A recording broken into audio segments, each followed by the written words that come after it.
आप लोग देख सकते हैं हमारे साथ कुछ ऐसी टीम है जो खाना बनाने में सक्षम है। आप लोग देख सकते हैं ये भुजिया को, क्या ये भुजिया है या सब्जी, देखते हैं खोल के।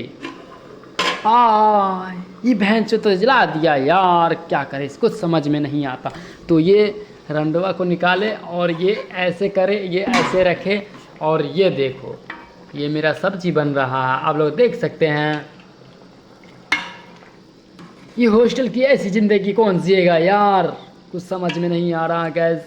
तो आप लोग देख सकते हैं गोभी भी ख़त्म होने वाला है, इतना शनी फल रह गया है। तो आप लोग देख सकते हैं क्या चीज़ कमी है इसमें, नहीं है, कुछ समझ में नहीं आ रहा है यार, क्या बताएं।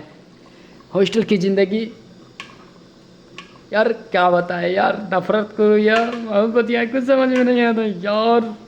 मेरे साथ कुछ ऐसे लोगों की टीम है जो हम बोल भी नहीं सकते। आप लोग देख सकते हैं, हम दिखा रहे हैं आपको।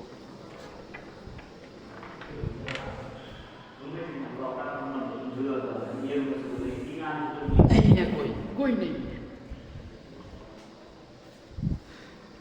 जय हिंद, जय भारत।